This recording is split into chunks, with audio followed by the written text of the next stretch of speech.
William, your videographer from Two Hats Publishing. Welcome to the College of Complexes, being held at Beck's Restaurant at 8949 Garland Road, Dallas, Texas. Gently embracing the east side of White Rock Lake.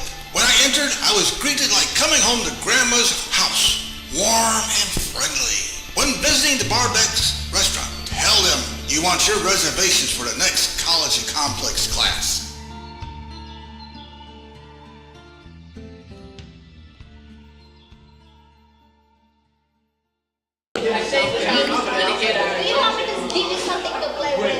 Well, welcome to the College of Complexes. This is our 239th meeting since we started in February of 2009.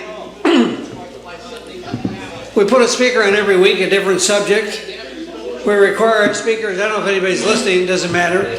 We require our speakers to take a position on a view, take a position or a view, and we give them an hour to make a presentation. If they go over an hour, we cut them off.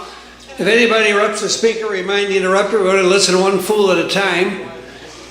And then we have questions and answers, not speeches. And then we have remarks, rebuttals. Everybody in this audience that wants to gets 5 minutes at the podium to respond to the speaker said for or against. Then the speaker gets the last word, gets a comment and close the meeting. We have to be out of here they close here at 9, so that's how it goes. Anyway, before we introduce our speaker, we have a time for announcements. Are there any announcements? Anybody want to make any announcements? Now's the time. Any announcements? You want to come on up here, make an announcement.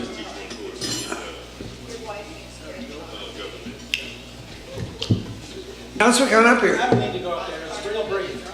The rebuttals tonight should be very vigorous. Oh. They should be. If I had known that Hank was coming, they really would be. Let's get the room out. Why don't we start the rebuttals now? Why don't we start the rebuttals now? Any other announcements? You won't be embarrassed then. Got any announcements? No? Okay, all set. Next week we have is Labor Day weekend. Gene Lance, President of the Texas Alliance of Retired Americans, is going to discuss how he's in favor of celebration of Labor Day. It's on your itinerary. I'm not going to read all this to you. September 6th, why organized religion is undeserving the respect it holds in society. That's coming up. September 13th, will Social Security be around in 50 years? That's coming up.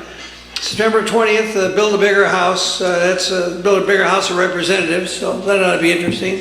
I imagine there'll be a lot of debate over that. Anyway, that's what's coming up. Our speaker tonight is George Nolan. He's going to talk about have we done to our country what our enemies couldn't do.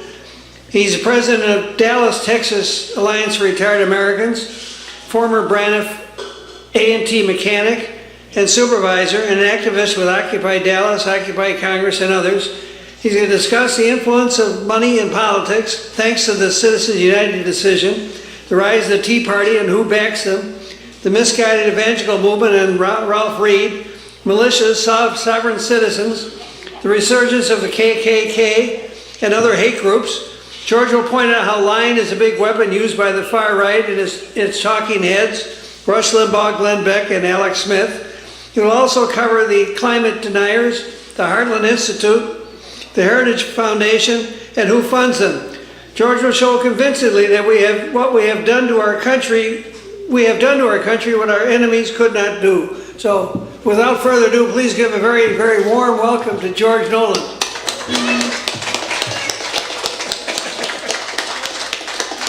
If you notice, he's got his Braniff shirt on.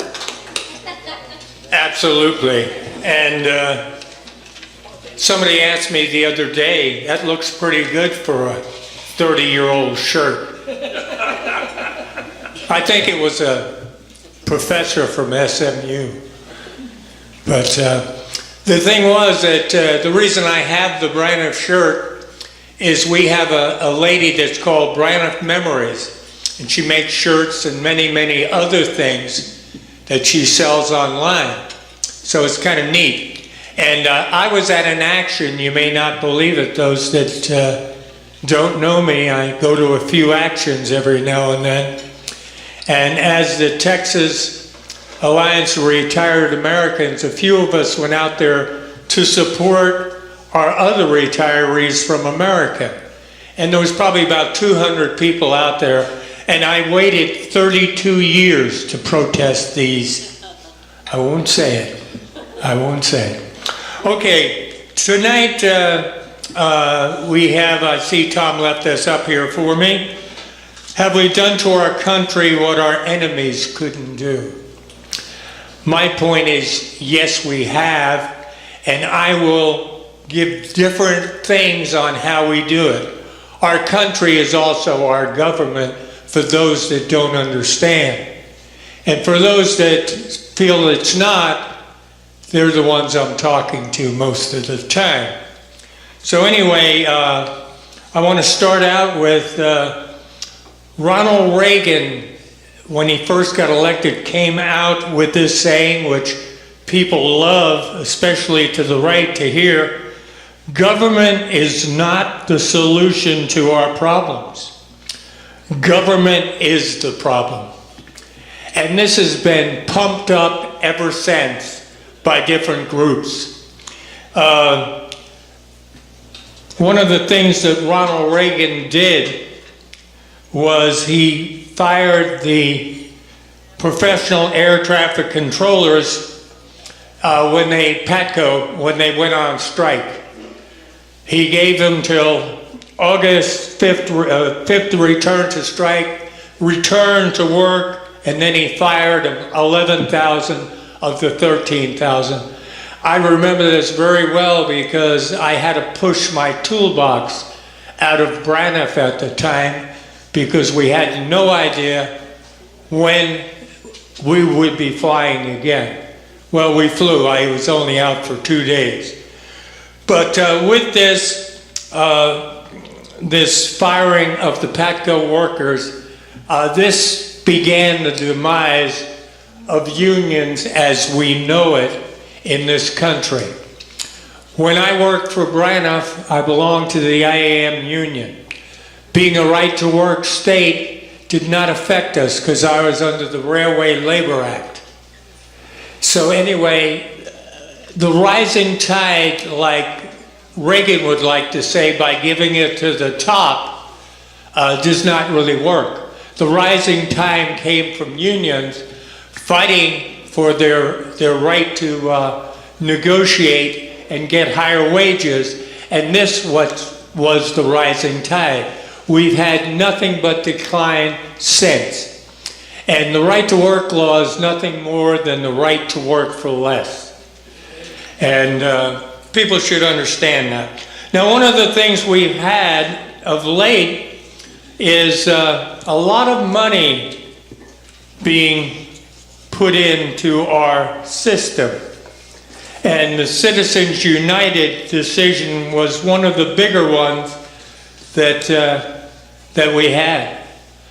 Citizens United basically says that money is speech.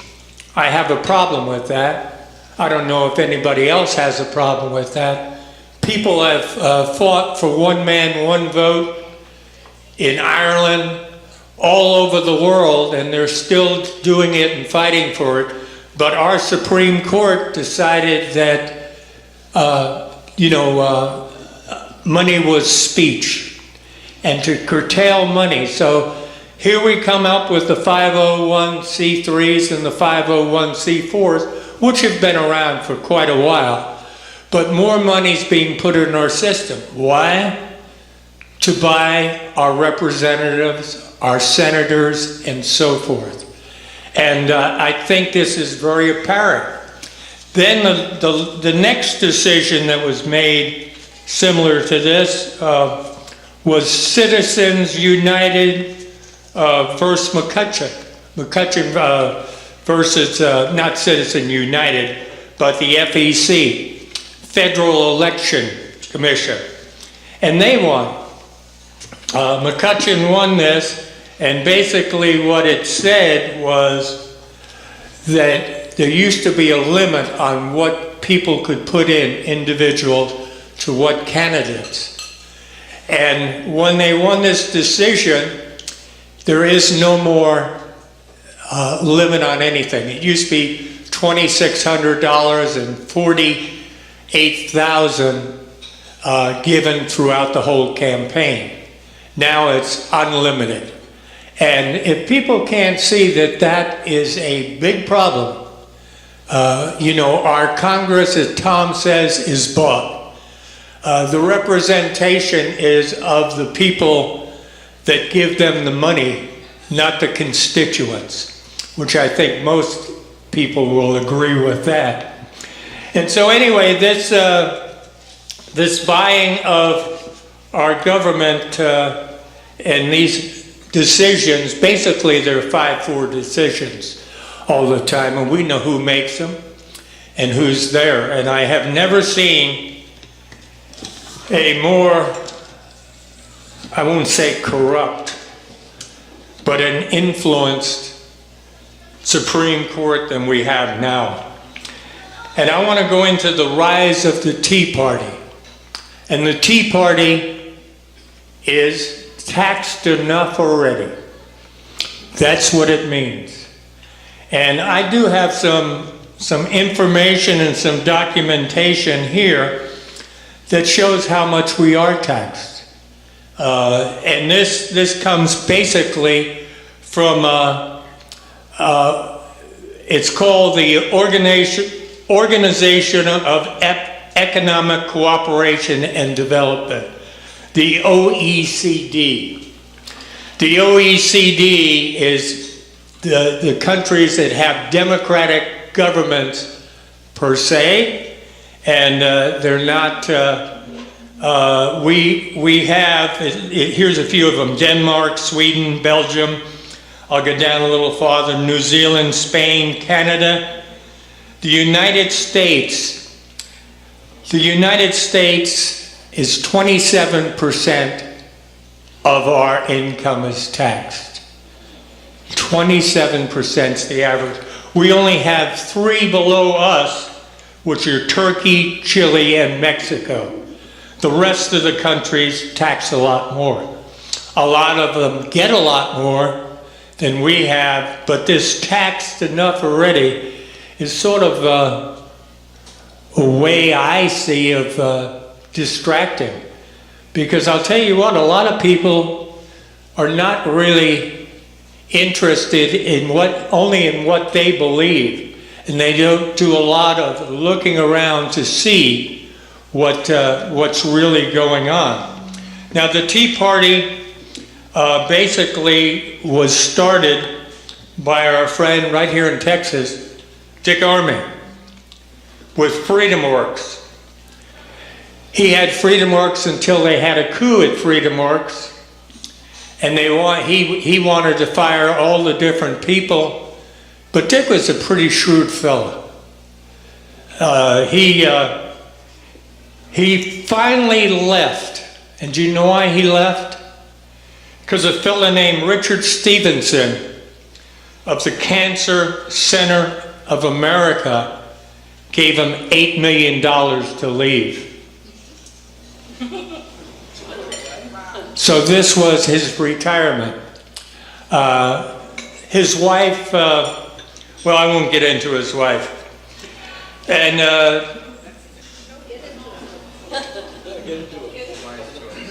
no, I'm a gentleman. Who said that? Who said that? Dexter, take names. Okay, Tea Party to reclaim, here's what the Tea Party said. A grassroots, this is what some people think it is, a grassroots movement to reclaim an out-of-touch government for the people. Well, I say it was hijacked by the Koch brothers, because when I went up to occupy Congress, my fellow occupiers were sleeping in the parks in tents in the rain. Do you want to wave again, Tom? Oh, okay. I just said, do you want a conversation? Okay. So anyway,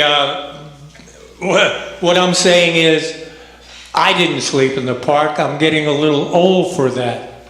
I had a sister-in-law in Fairfax, and I slept in a nice warm bed. But the Tea Partiers, when they went up there, they had air-conditioned buses. They were driven across the country, and guess who paid for the footage of that, for the whole thing? Obviously, the Koch brothers. So I feel that even though there's some good people within the Tea Party and have good intentions, I think they were hijacked. I truly do.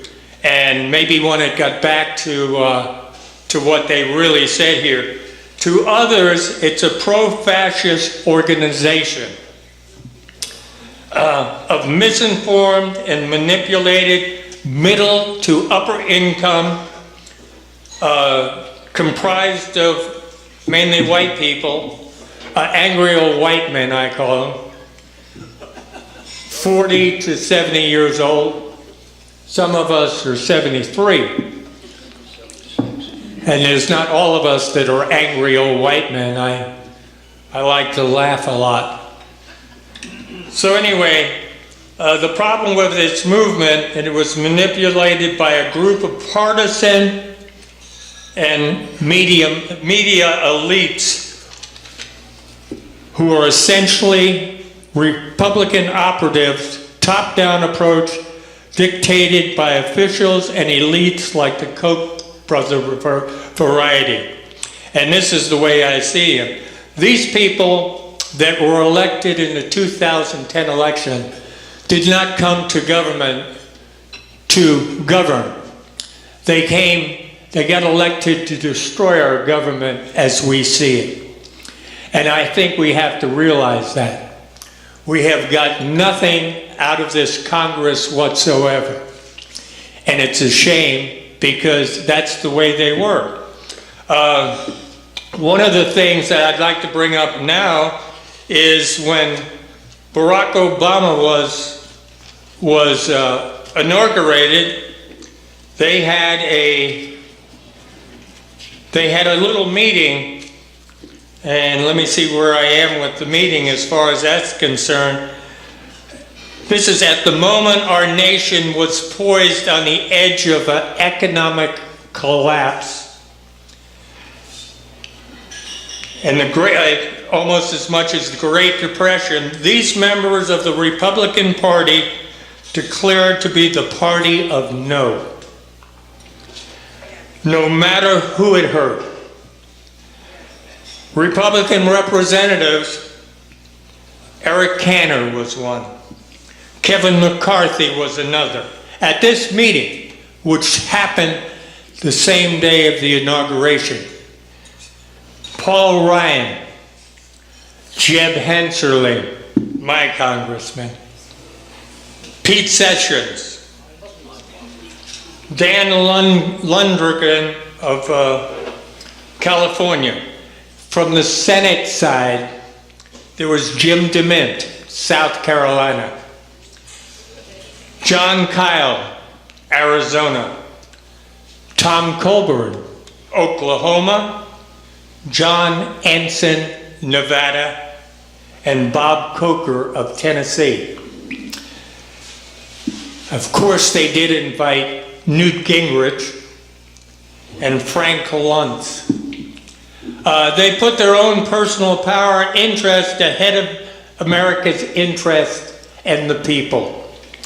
They made a basic pledge to tear down whatever President Obama was wanting, to say no to everything and to stop all types of legislation, no matter how good it was, or even if they had supported it before. So this is what we ran. This is 2008. I think they redid their pledge in 2012. But this is what we're dealing with. And I'm going to go back to the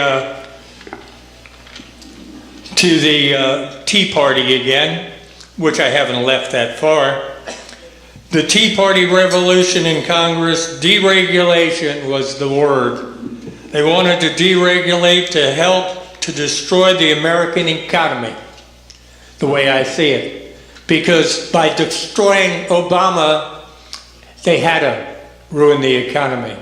Even though we've had so many months of a boost in the economy, this didn't count. He came in and put 800 billion. I think it wasn't enough. You know, to get us out of where we were. We need investment in this country, not austerity. Because as you look across in Europe, austerity certainly hadn't helped them. And most people in this country, except I'll hit some others as we go along, are pretty good citizens. They pay their taxes, they get their driver's license, they pay for their license tags, and they do most of the things. I will get to another group later and tell you what they do. No, I don't need that. Thank you, Tom. No. Thank you, Tom.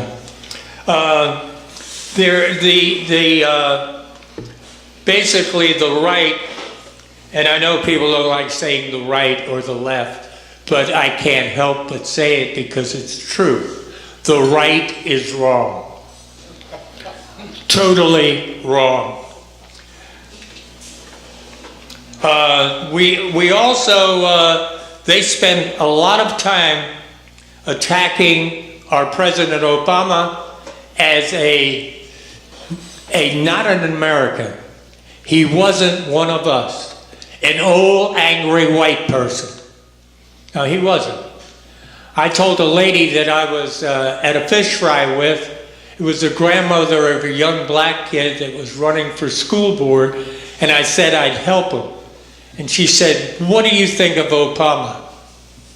And I said, "I think he's one hell of a president." I said, "The one we had before that, I felt I was as smart as him."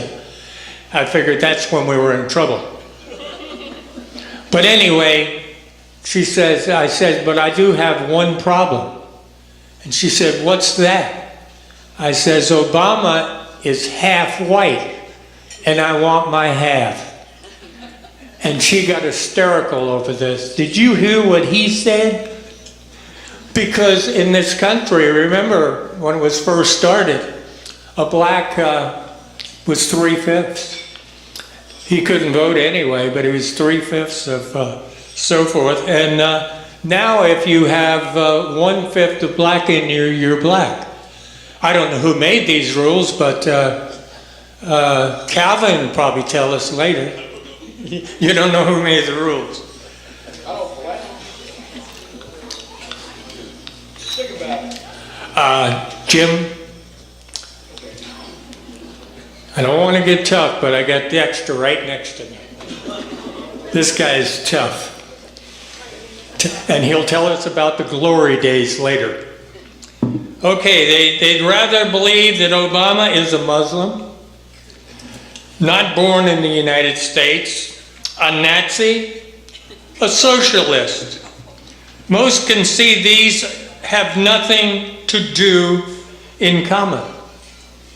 You know, from being a Nazi to a socialist doesn't quite fit, but let's not let the facts get in the way. Let's not let the facts get in the way. You'll have plenty of time to rebuttal me later, I'm sure. And of course we have the talking heads for the right. Rush Limbaugh, Glenn Beck, Alex Jones, and of course Sean Hannity. The propaganda wing of the Republican Party, Fox 4 News. To use the name news, they should be sued for false advertising. There's nothing news about them. They want the Republicans to move to the right, failing to recognize that the rightward drift is the primary cause of the American problems, not the solution. And now I will get to the heart of a few things. I'm sure we have a few people here. It's called climate denial. We have people that that 97% of the scientists say that human beings have contributed to climate change over the last 100 years. We've had factories, we've had cars, we've had everything. 97% of the scientists say that, but 3% say no. And some of these others are something else, but I'm going to tell you who runs the Hartland Committee. You may be surprised at this. But Hartland, I wouldn't call it a committee. They have a Hartland conference. They have it in Las Vegas each year. Their strategy was to throw many theories at the wall and see what sticks. I know what sticks. Supporters, fossil fuel industry supporters vary from it's a myth that it is happening but naturally and no need to worry. Personal attacks are common among the deniers, and jokes about Al Gore are abundant. He did a little bit of work on an inconvenienced truth. But again, the deniers, and there are probably 4,000, 5,000 that go out there, and right now they're running out of time. People are debunking them left and right, but that's all right because they are funded. The Hartland is funded by the Koch brothers. I don't know whether it's a surprise to anybody, but fossil fuel. And that's what's happening as far as they're concerned. There was and I want to tie this back into the talking heads. Far worse, this lady Catherine Hayhoe, director of Climate Science Center and an evangelical Christian, had her email flooded with hate mail. Limbaugh denounced her, and the right-wing blogger Mark Morano published her email address. One chastised her for talking about let me see what it was here. Called for her public execution. 54% of Americans believe climate change is human doing. Only 54%. Back when the inconvenient truth was put in there by Al Gore, it was something like 70%. But being we have people like Fox 4 News, the talking heads, and the climate deniers per se, and their frontage, that's what we have. Climate change deniers are in English-speaking countries.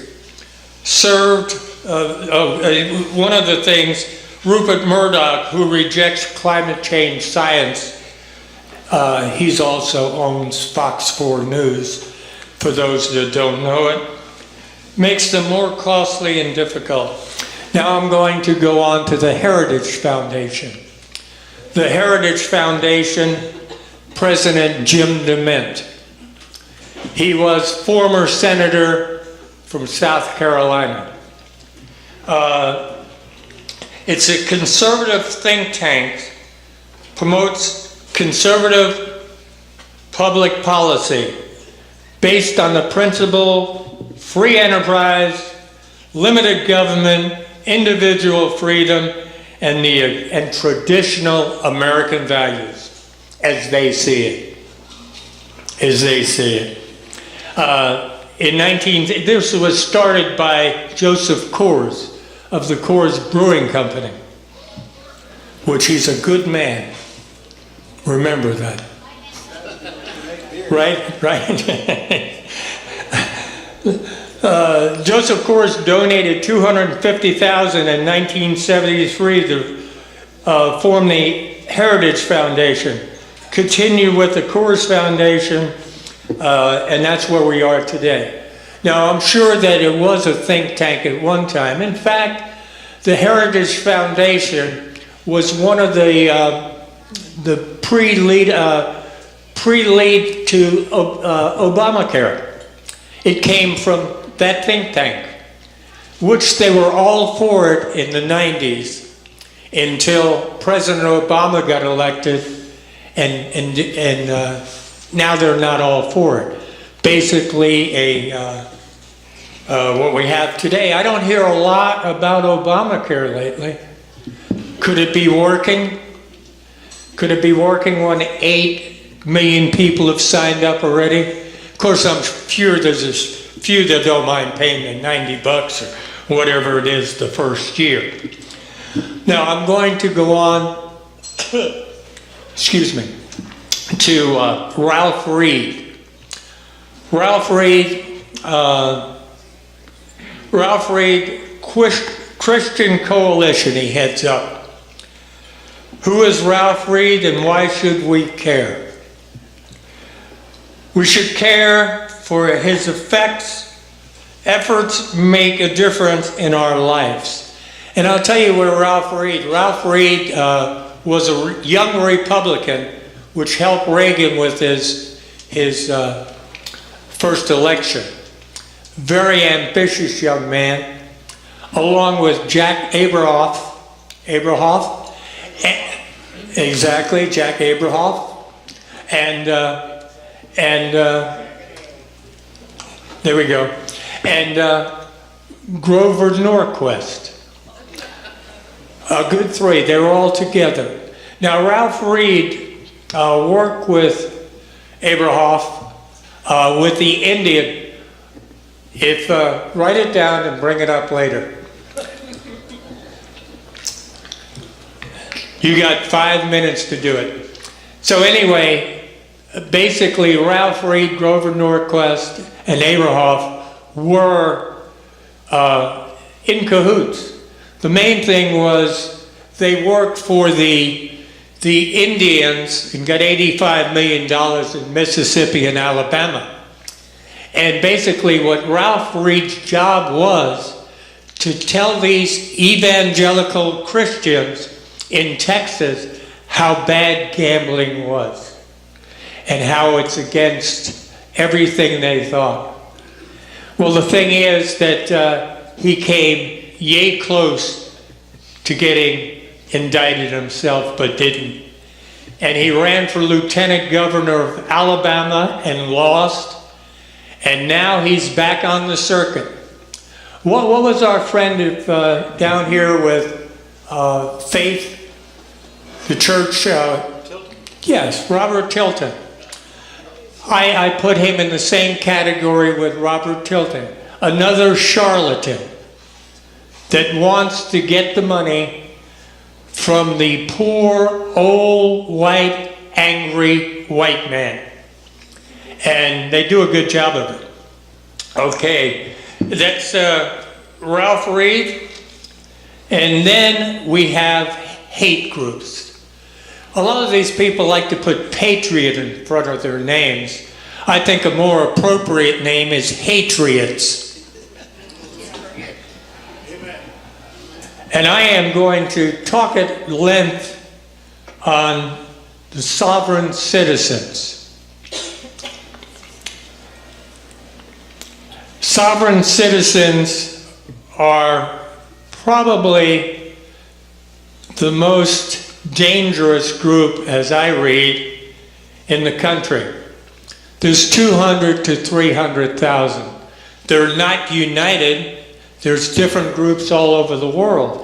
And I will tell you as we go who's part of it or who wasn't part of it. And the patriot groups, these militias, there's 939 militia and basic hate groups. I'm including the KKK. Didn't want to hurt your feelings, but Calvin, but they're coming. So anyway, we've seen them here, I think. But anyway, these hate groups are armed. They're armed and dangerous. The thing is that the Second Amendment, we say they can arm anybody. This again was an interpretation by the Supreme Court that anybody with an assault rifle, it's not to protect their home, in my opinion.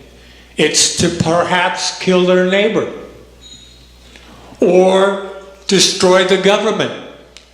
Our government.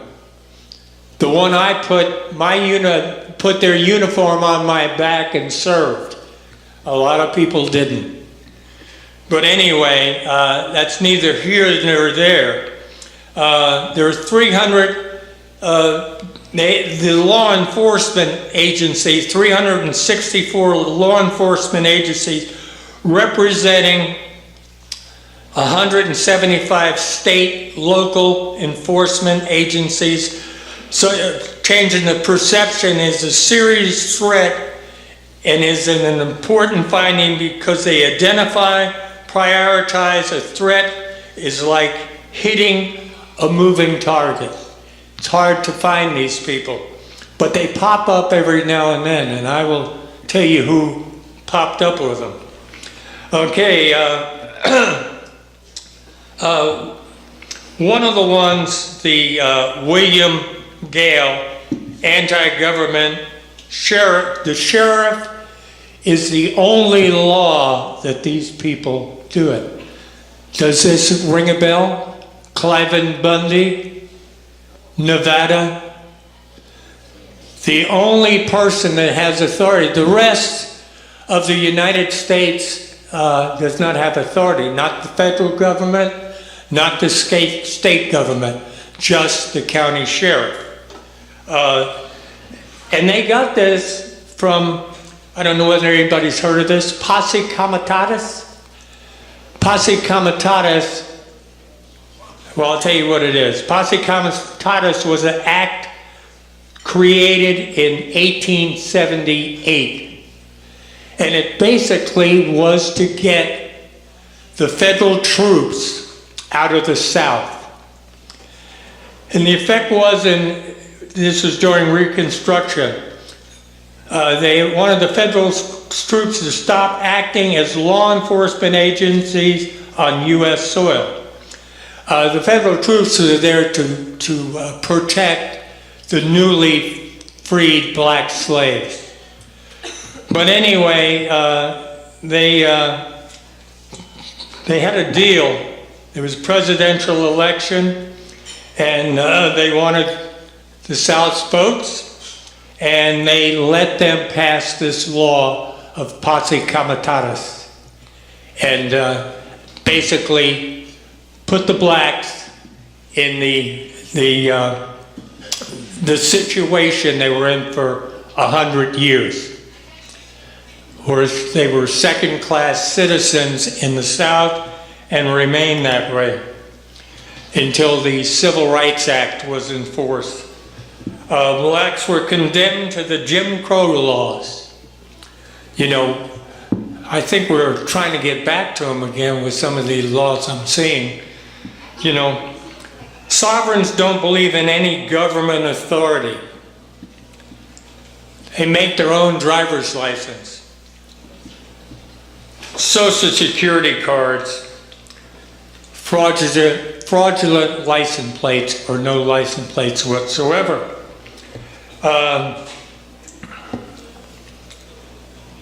They file, their biggest thing is they'll file frivolous lawsuits like crazy. It's like paper terrorism.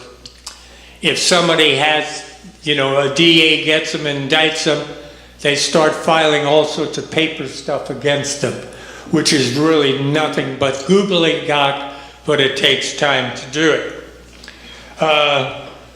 The country, like I said, the county sheriff is the only law that they will do. Cliven Bundy is a sovereign citizen. Cliven Bundy basically told Fox 4 News that he was. But them either not wanting to realize that or investigate it, Sean Hannity said, "I'll be out there standing right next to you."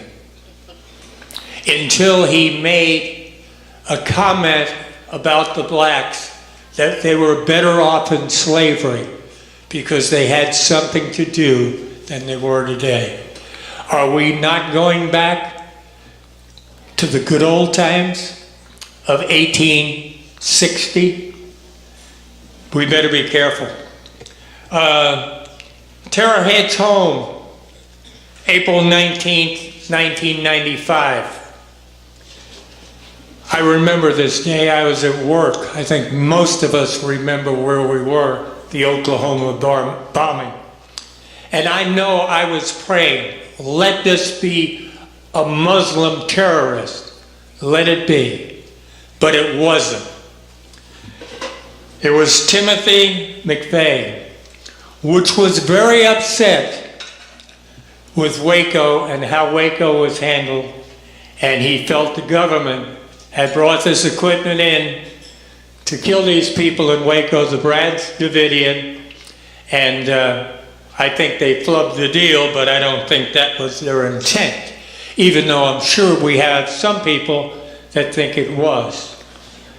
But Timothy McVeigh committed mass murder, killing 168 people, 19 of which were children.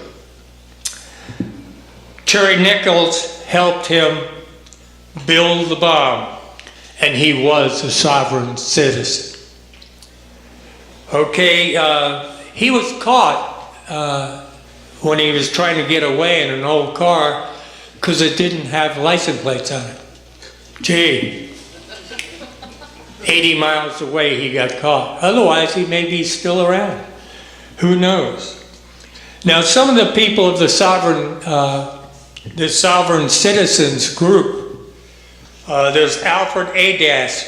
He's kind of a spokesman for them, stated on his radio broadcast that the Second Amendment, the right to bear arms, is not to go duck hunting. It gives us the right to kill cops, senators, presidents, and other officials. A little scary. I mean, what is his name and who is he with? With the sovereign citizens. His name is Alfred Adask. He has a radio, a very small radio program, but he said that the Second Amendment wasn't to bear arms to kill ducks, basically. It gives you the right to kill cops, senators, presidents, and other officials.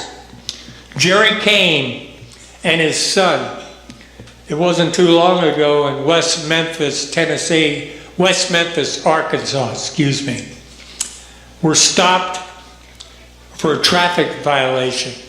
They had just come from what their job was to go around the country, and there'd be a group like this, a diverse group. Some angry white men, some angry black men, some just wonderful people. But what happened was they had just come from one of these events. This kid, his son was 16 years old. Jerry Kane, when he was stopped for a traffic violation, he got out and started scuffling with the police officer. Obviously, the police officer had no right in his mind. His son got out the other side with an AK-47 and slaughtered both police officers. They found them 80 miles away, and they were shot themselves. Another, I don't know whether you remember, it hadn't been too long ago, Jared Miller and Amanda Miller were both at the Bundy Ranch. They were part of this militia group. If you remember them sitting out there with people with their rifles aimed at the the officials out there for the Bureau of Land Development, and basically they were ready to fire. They were ready to shoot. They are ready for a revolution. So anyway, they were out there, and this guy goes back to Las Vegas, and him and his girlfriend in a CC Pizza go in, take out their guns behind one police officer, shoots him in the head. They shoot the other one, and then they drape the Gadsden flag over him. You know what the Gadsden flag is? The "Don't Tread on Me" flag. They put that over them with a swastika, and then they go across the street and kill one person at Walmart, and then they commit suicide. She shoots him in the head and then shoots herself. And their basic thing, what they yelled out, was "The revolution has begun." Now, to me, they're scary people. I don't get too scared too often, but this is why I spent so much time on it. I couldn't get away from it.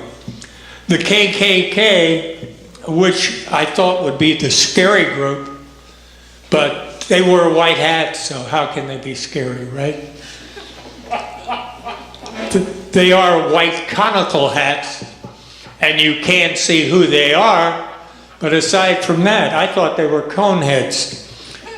But not quite.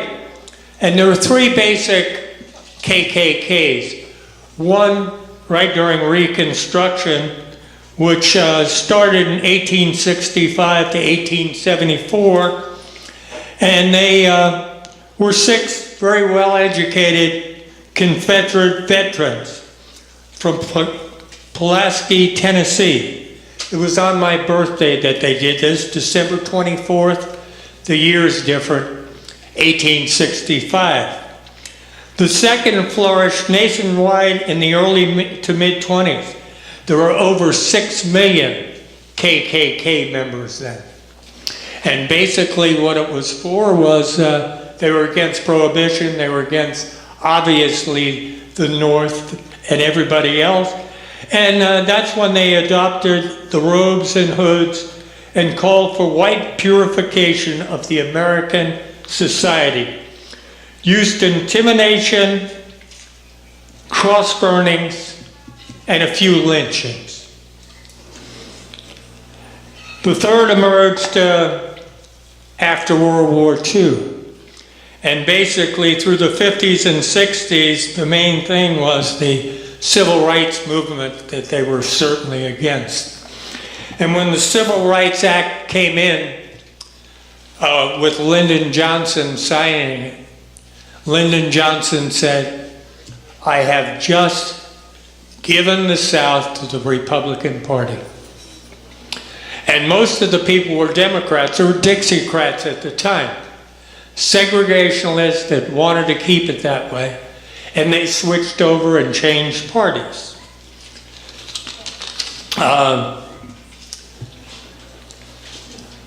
I had another group with their platform here, but I'm not going to read through their platform because I'm afraid I agree with some of it, and you might take me to be a sovereign citizen. And let me get back over here.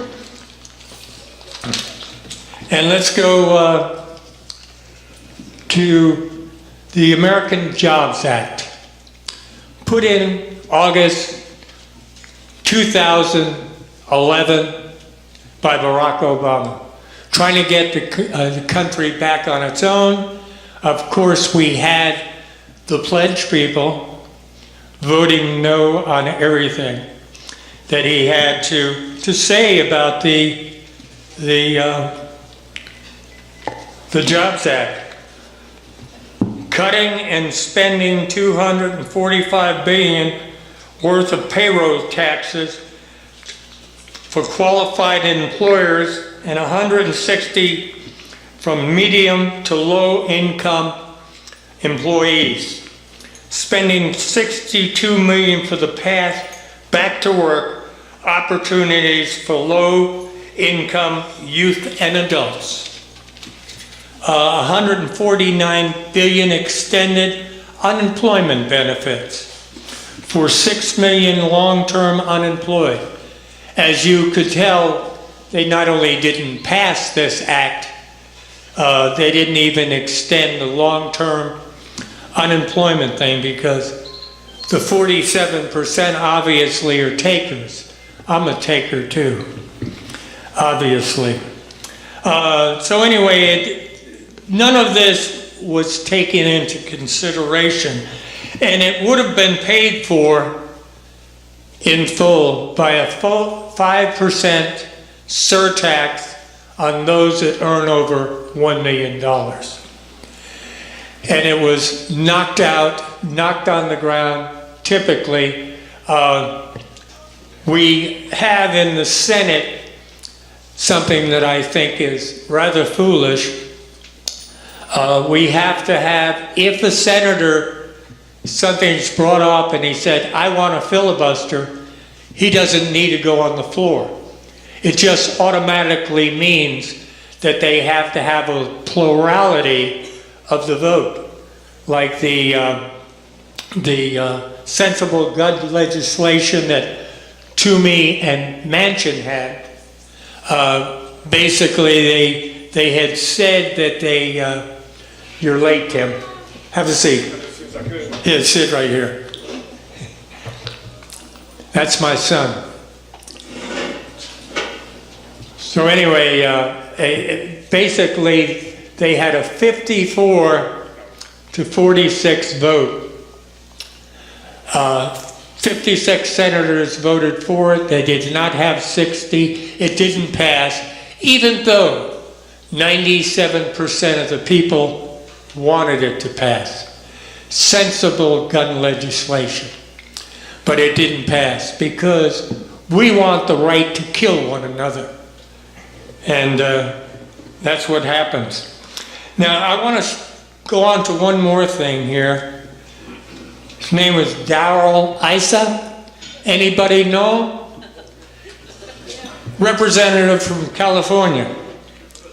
Darrell Issa goes along with the Republican pledge to tear down president. He had the so-called IRS scandal, which he spent much time on. He shut off his co-chair from the Democratic Party, Elijah Cummings, cut his mic off. He's an arrogant buffoon and also a billionaire, which I don't know what those two have together, but I guess one could figure that out. And then, of course, there was the Benghazi hearings. The Benghazi hearings, which he had. But before I get to Benghazi, I want to talk about Lois Lerner. He wanted to put her in contempt of Congress because she took the Fifth Amendment. I think she's still a citizen of the United States, but he wanted to do it. Issa has issued over 100 subpoenas since becoming chairman in 2011. He's always on a witch hunt. And the witch hunt is he wants to get Obama in something. Issa held Attorney General Eric Holder in contempt of Congress. This was thrown out. Because I don't think Eric Holder was Attorney General when they had the gun deal with Mexico, when they were trying to trap people, but he tried to tie him into it anyway. We had former Admiral Mike Mullins, which some of you may know was Joint Chiefs of Staff, and Ambassador Tom Pickering, to examine the Accountability Review Board that found the Accountability Review Board found no link to Benghazi, that anybody did anything that was illegal, unlawful, and there were some security. He looked at that and said, yes, they needed some security improvements, but only mild criticism of the State Department and employees.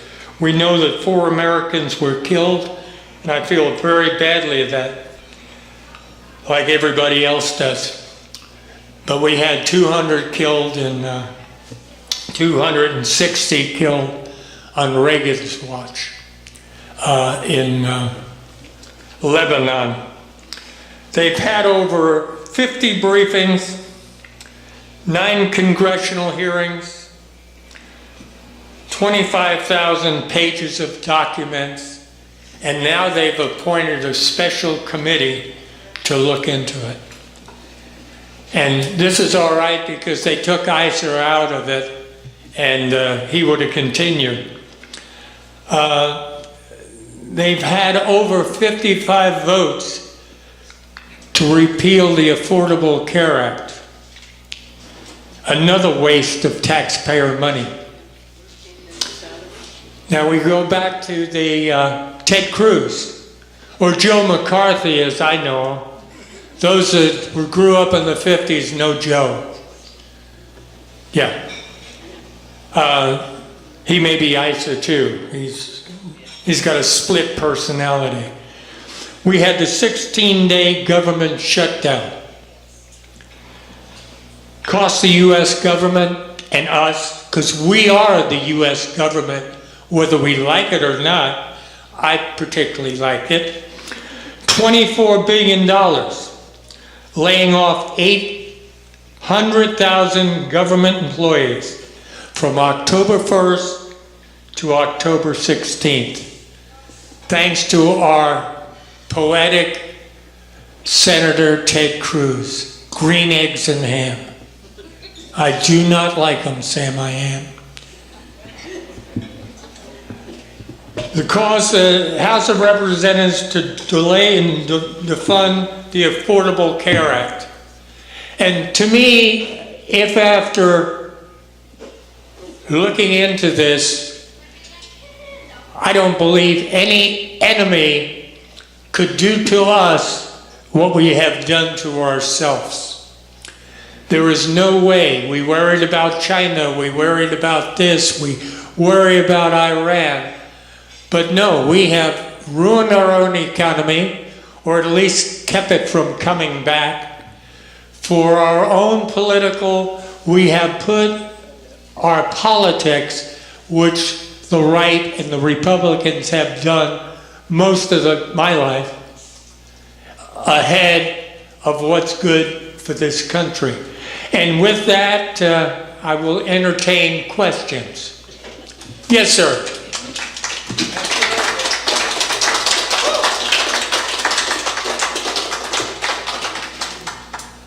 Are you familiar with the American Economic Stabilization Act? I think you brought it up once before. Go ahead, tell me about it. Or is it? No, I'm not, if that's your question. It's a $700 billion Wall Street bailout. Oh, yeah, yes, I am. It had no conditions. And people squawk about Obama's $800 billion, economic recovery act. It just shows you something, doesn't it? The American people don't know what the hell's going on. Well, what's more scary is some of them don't care.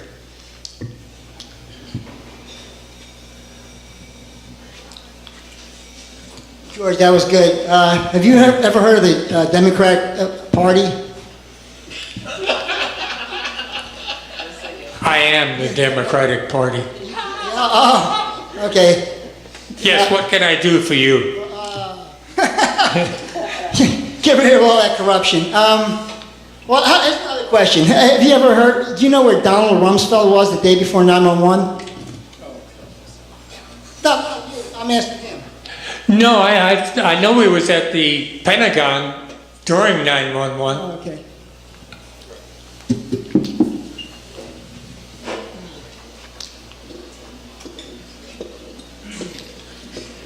There's a guy in the back here.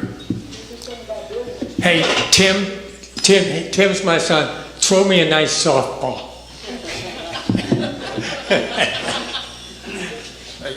I'd just like for you to kind of comment on your Occupy time and you know, where if you look at the 99%, okay, and you know, right now with the income inequality and stuff like that, it appears to me, you know, they had it right, okay, but it lost its momentum, and I think it was kind of the design of it, but they didn't want to politicize the thing.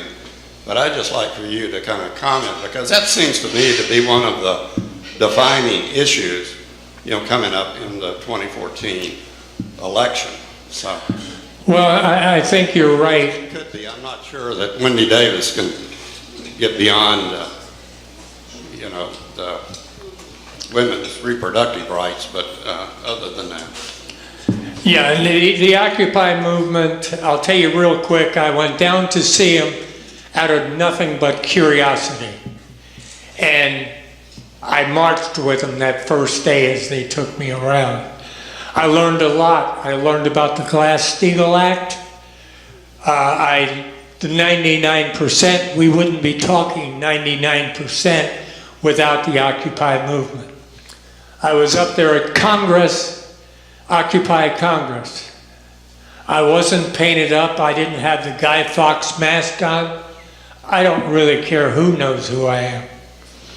And I went into my representative, congressman of the 5th District, Jeb Hensarling, and asked, "Where's Jeb? I want to go to lunch with him." Well, they looked in the back room and said, "Oh, I guess he's gone." So anyway, to make a long story short, they said, "Who do you represent?" And I wrote in big letters, "Occupy," and gave it back to him. So, you know, that's the thing, is the Occupy movement over with only if you can crush an idea, it's over with. Many of us are in many different places. I'm sure we have occupiers that are in the Tea Party, occupiers that are in the Democratic Party, but they're around. And they're actually, I felt they were wrong when they didn't get political. But maybe I missed the point. Maybe the point was to get the word out so most people could see what's going on. Thanks. Okay, George, I think if I tried real hard, I could come up with some really radical lunatics on the left, and you would say, "Oh, no, don't classify me with them." You're not trying to classify all conservatives with the lunatics that are out there, are you? No. Well, you spoke about a whole throng of them. You mentioned... I changed my mind, yes.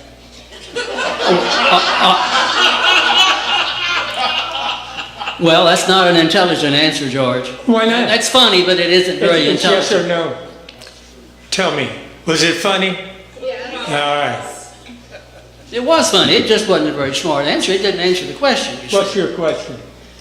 Are all conservatives so far to the right that they're crazy, lunatic, ready to kill everybody, and off the edge? Are they all like that? No, I don't think they're Okay, all that's like the answer I wanted. Thank you. that. Okay. You've proved your point. I said no in the beginning, but you didn't like that. You give it to Alfred. Okay. I guess it seems to me, at least, that you have roots long-standing here in Texas. And your son is a lot redder than you. Is his mother an Apache? I'm red because of him. I've got Irish skin, so it's a southern delicacy. Are all conservatives misinformed? I believe so. Too.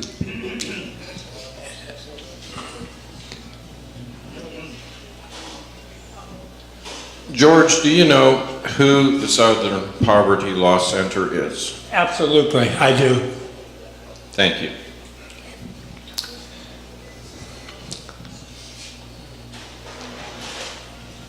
This guy is, don't let him talk. How many sovereign citizens or members of the sovereign citizen groups are there? They're saying 200,000 to 300,000. All right.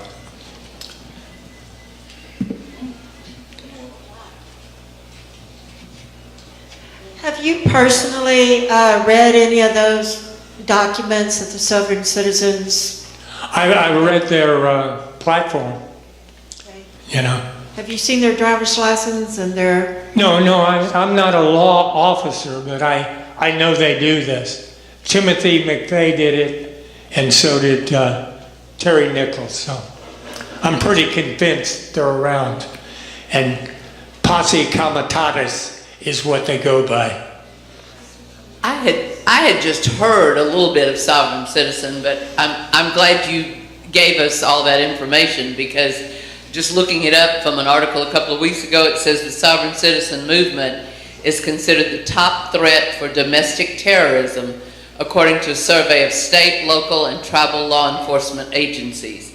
Islamic extremists and militia patriot groups round out the top 3 threats to communities in the United States.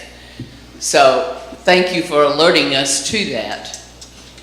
You're welcome.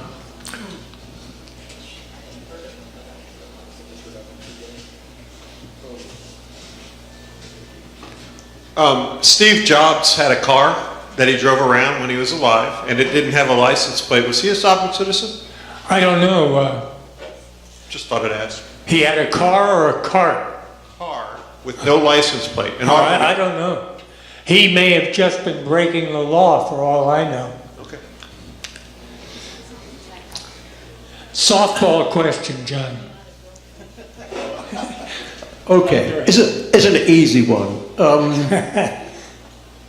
Don't you think that the biggest danger is not these crazy-ass groups that run around with guns and everything else, but this small cadre of ultra-rich that really run this country and dictate what's happening? I'm going to answer that 2 parts. I think when I see this many guns and this many armed nuts, I think they're pretty dangerous. I don't think the Koch brother's going to come after me and kill me, but he is, and the groups, the ultra conservative billionaires, certainly want to run this country and run our democracy right into the ground. So, yeah.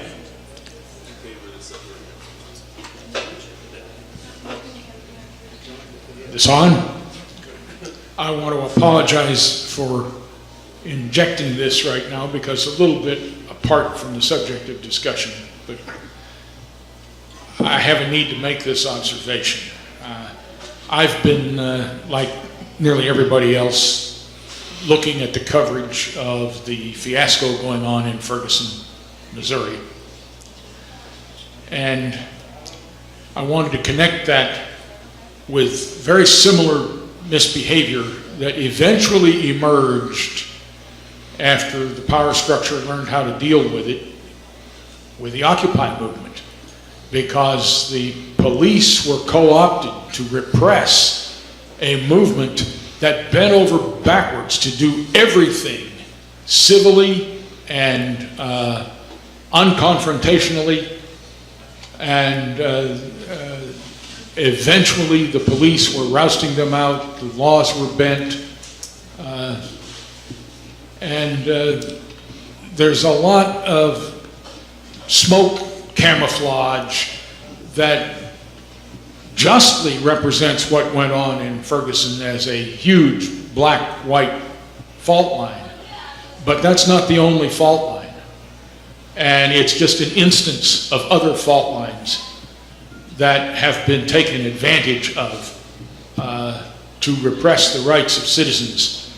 And the Occupy movement is a case where white upper middle class people got together and mounted a movement with the utmost care and found it totally sabotaged.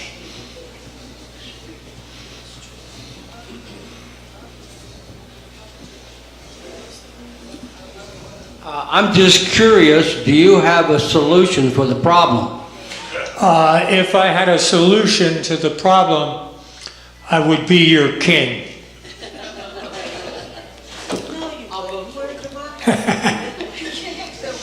Oh, that was my solution. Yes, I have a question. You mentioned that the Republicans met on the inauguration of President Obama and decided to say no to all his proposals. They became the party of no. Now, I have heard this, but I cannot find a source for that. Do you have a source for me to look up? Yes, I do. There's a lot of sources for that.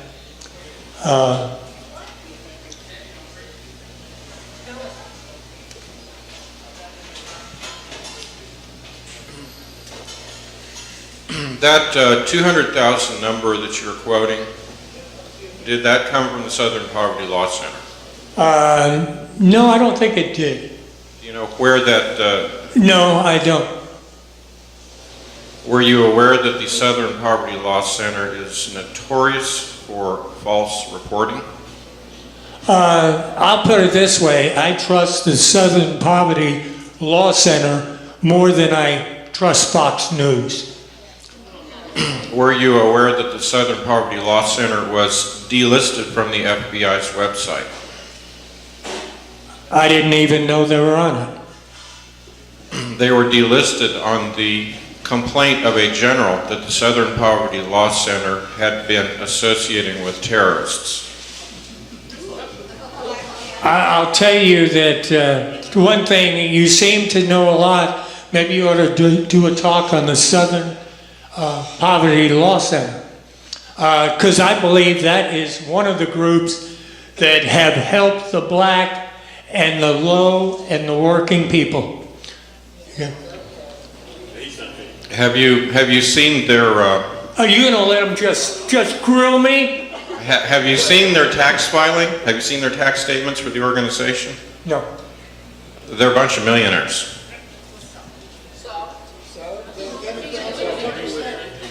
Well, the only thing I know, everything I know about the Southern Law Project has been good. They really broke the Ku Klux Klan 30 years ago, but they've come back into place. I mean, it's almost any organization is going to have people that say something wrong, and I don't know. I haven't checked their income tax, but I get communication from them all the time. So I don't know. I would doubt that they're a part of a terrorist group.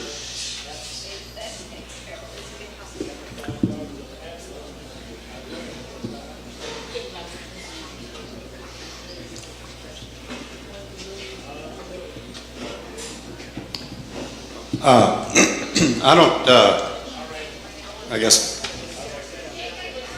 when you talk about the group that got together at when Obama's re-election night, that really doesn't surprise me. And the reason it doesn't surprise me is that they took the position because, if you look at the Great Depression, and if Obama had pulled this economy out of the ditch, okay, they would have been out of power for the next 50 years. They had absolutely nothing to lose in taking the position that they've taken. And so anyway, that's what I have not heard anybody make that comparison. Okay, but I'm going to answer your question, even though it isn't. Yes. That's the reason they did what they did. They knew exactly they had nothing to lose in taking the position that they've taken to obstruct.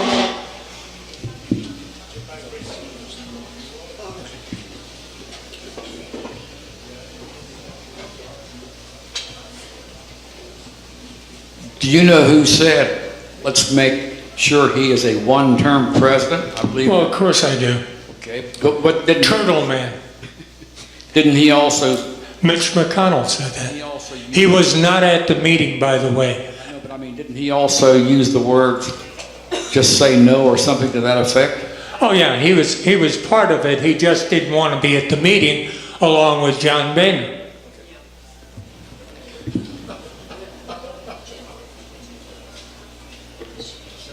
think we're running out of questions. All right. You get to sit down. I'm going to sit here, Tom.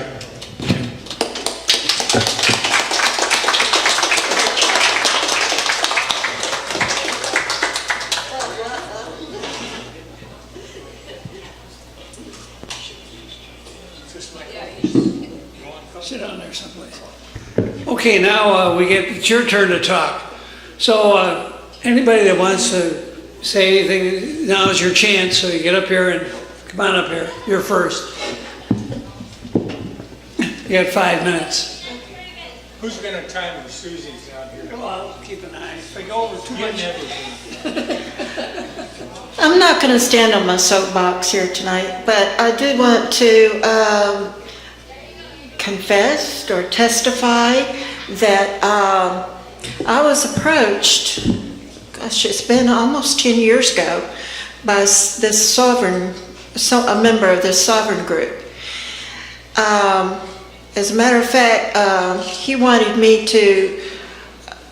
me a job working with them as a legal assistant of some sort to type and edit their documents and things like that. So I did it because I wanted to find out more about them. I thought it was just, everything I heard was just so weird and so outlandish. I just wanted to find out if there was, what this was all about, and I was kind of a spy. I wasn't representing a group, it was just myself, but I thought I wanted to check them out from the inside, so I did go to work for them.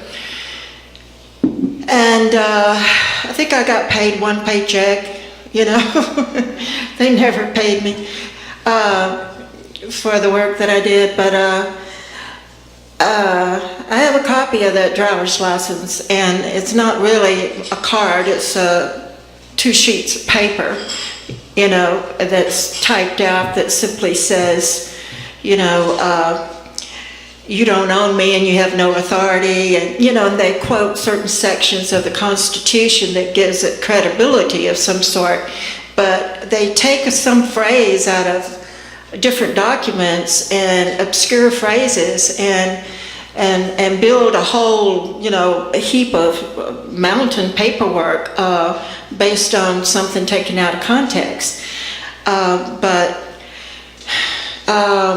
they did a background check on me, they wanted to make sure I wasn't working for the police, or they were very much afraid of the guys in black. They were always talking about the guys in black are coming after them. Extremely paranoid group of people. And they don't believe in paying taxes. They don't pay any taxes whatsoever because they say the federal government has no jurisdiction over them, and that the birth certificates are all fraudulent, and that you have a number on them. And they wanted to see my birth certificate, and lo and behold, my birth certificate, they said, was the only one they had ever seen that didn't have a number on it. So I was born a sovereign citizen.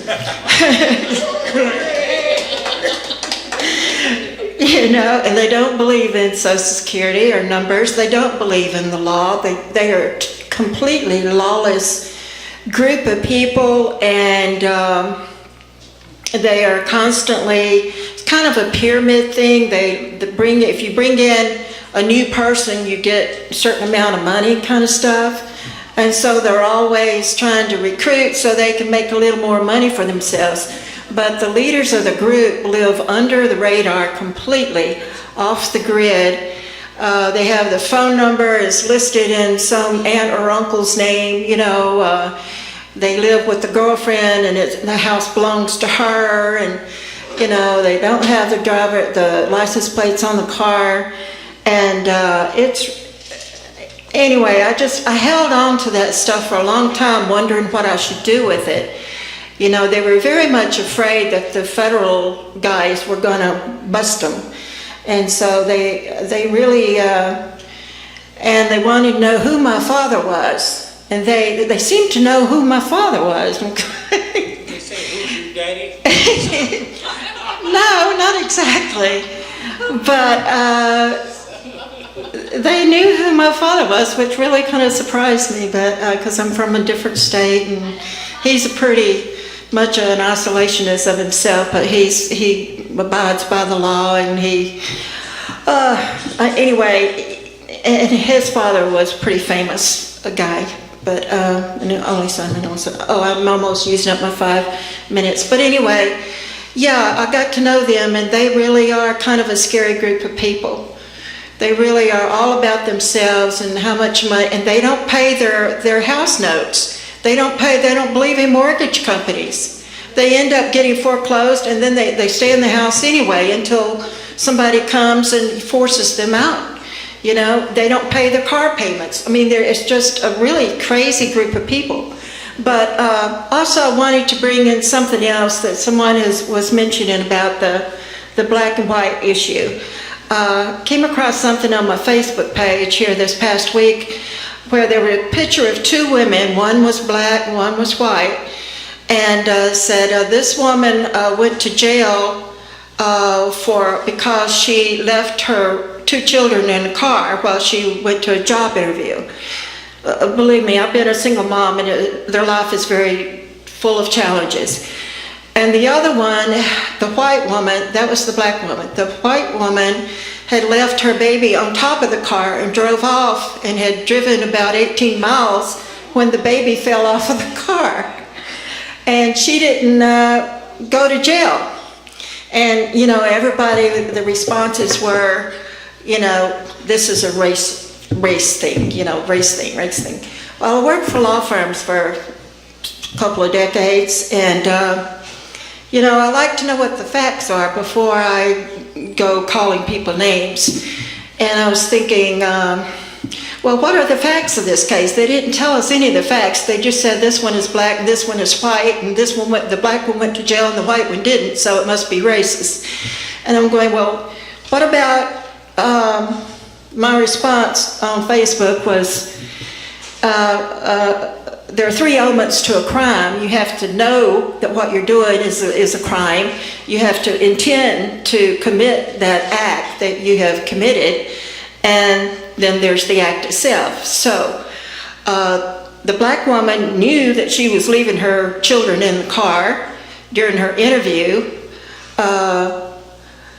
and she intended to leave them there, plus they were there. So those were the 3 elements. Now, the white woman didn't know that she left her baby on top of the car. She certainly didn't intend to leave her baby on the top of the car and drive 18 miles. And so, therefore, you know, the crime is not the same.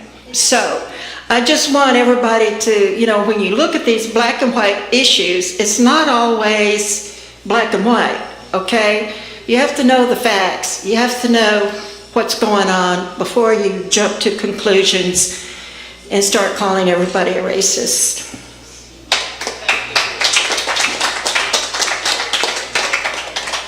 Okay, who's next? There's got to be a next. Come on up here. Hank Black is next. You have 5 minutes. Thank you. It's not all black and white. It's usually pink and brown. So they got us confused already. Yeah. What is with this black thing? I don't know. I'm Hank Black. And I'm pink. What the hell? I'm white. Whatever. I agreed with almost everything you said, George. But I'm going to highlight all the things. I mean, George, I love his spirit. I really like the fact that he's interested and can connect to passion. And I still feel like I got to say something.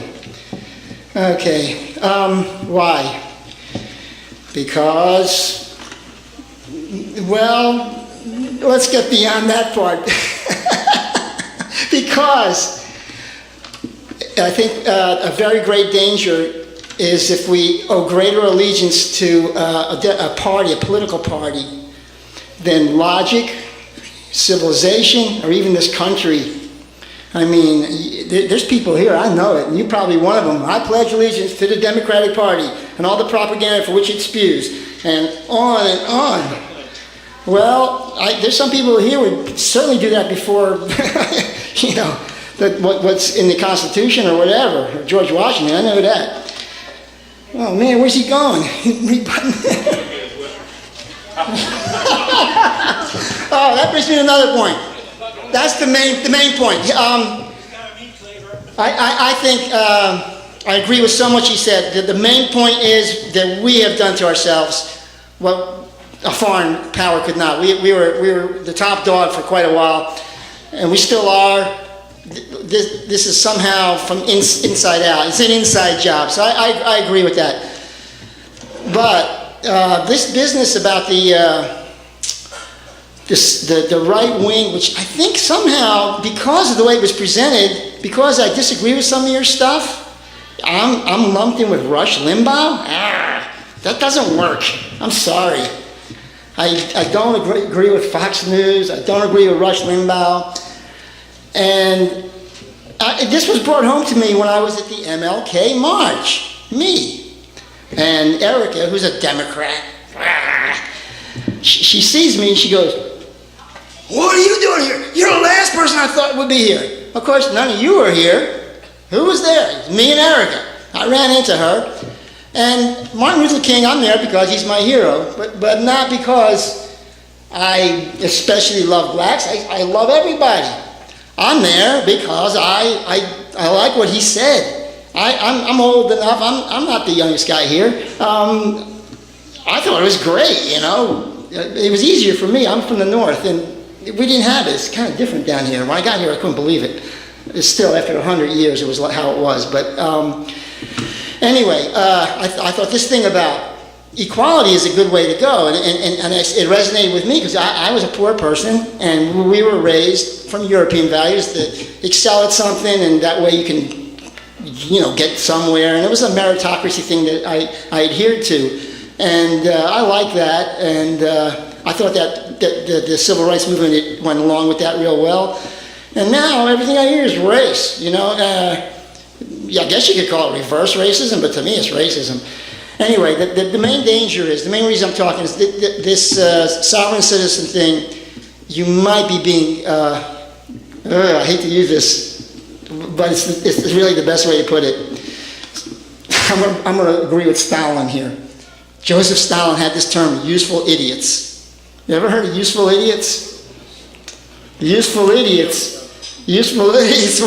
were the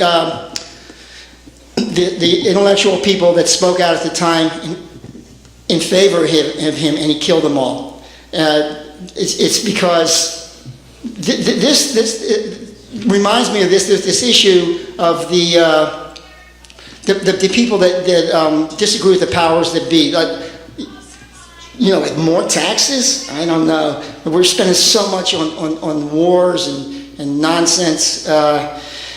Anyway, basically there's a program out. I knew about this a long time ago. I've been hearing about it, where the white person at home, that especially if he believes in a gun, but especially a veteran, is becoming the #1 terrorist threat, and that is propaganda. They are also the #1 bulwark of keeping this country together, but they're being demonized, and don't fall for it. They're replacing Al Qaeda. Al Qaeda's worn out a little bit. So I don't own a gun. I'm not a sovereign citizen. I don't know much about them, but I do agree with a lot of these ideas that too much government and adherence to parties and struggling over powers is not going to be our salvation. And just two last little points. The TPP, we all know what that is, Trans-Pacific Partnership. For some reason, Obama seems to be really liking that. And I got to say, I don't think Obama is that powerful. I really think he's more of a figurehead. So I don't want to get too caught up in all that. And the last thing is, I brought up this thing about Donald Rumsfeld. Look up Donald Rumsfeld 9/10, the day before because we're talking trillions and trillions. You're talking about billions is a lot. We're talking trillions there. That's my little thing there. So I'm not with Rush Limbaugh. Somehow, if we're not agreeing with everything you say, it doesn't mean we're with the other people that kind of adhere to a real firm thing that keeps being repeated. All right, thank you. Thanks for sticking with me. Yeah.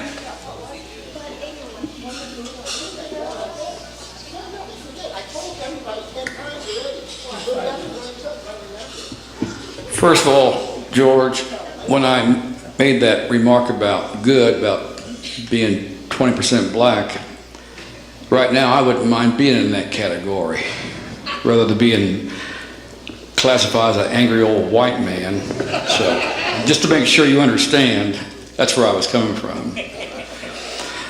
A few weeks ago, I was sitting in a restaurant, me and a friend, and there were a group of people sitting within earshot, and they were talking about FDR's New Deal and classified them as the socialist, commie, pinko, big government, money-wasting, liberal crybabies. And about the time I was getting ready to leave, I started hearing them talking about their plans to open a business near one of our national parks. I asked the waitress to bring me another cup of coffee. And because I just could not leave without telling these nice people, do you know who built those roads going to those national parks? Do you know who built the roads in those national parks? No. The CCC workers.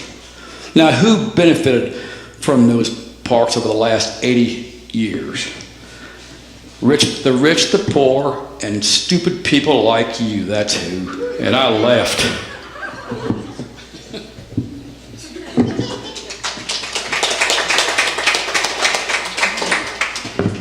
Come on up here.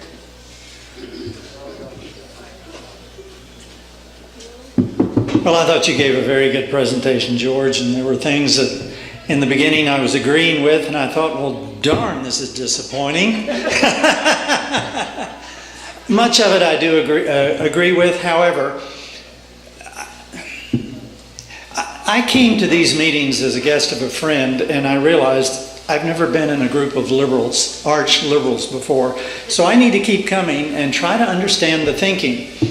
And we are all one people in this country. We have a lot of different viewpoints.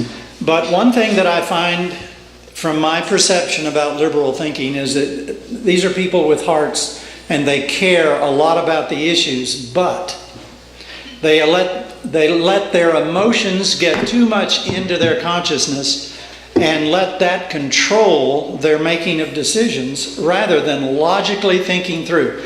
If you're in an airplane that's going down spinning and you're trying to figure out how to get out of that spin, you have to stop being afraid and think very clearly.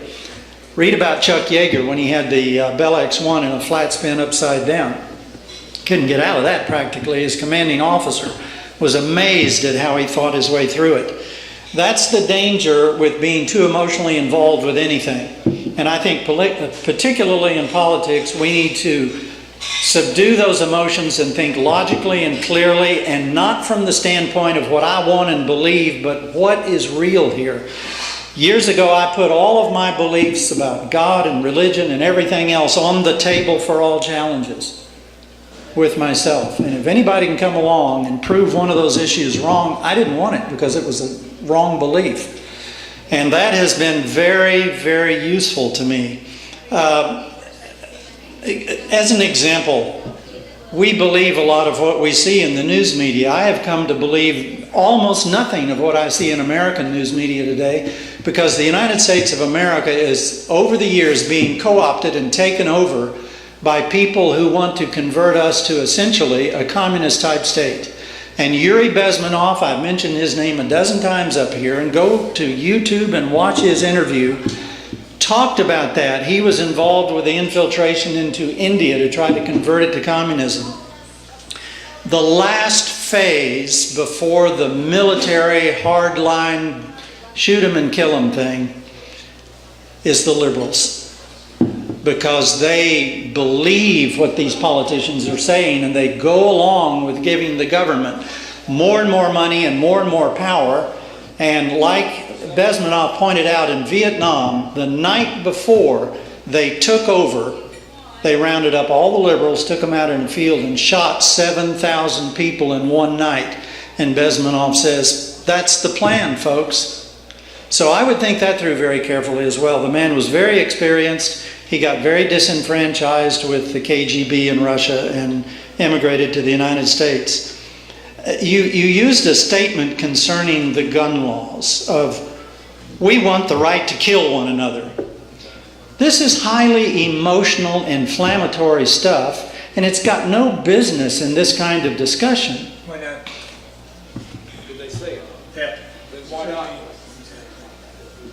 This was taken as a quote. From whom? That's okay. Well, That's okay. okay, if that person said that, I'm really sorry to hear that. I've gone to some of these Oath Keepers meetings of former military who are sworn to their oath to defend the Constitution and the people of the United States of America. And by God, we're going to need these people soon. Because that Second Amendment is for the people to be able to protect themselves from a government out of control. That was very clear with the Founding Fathers. They knew that typically governments fail because the people believe in their governments and don't watch them like a watchdog. The populace has to be well educated. Our educational system is going to hell, and it's on purpose. And there are books written on that. And the people need to be very, very conscious of looking at these people in Congress and not trusting a damn one of them, because they're not trustable.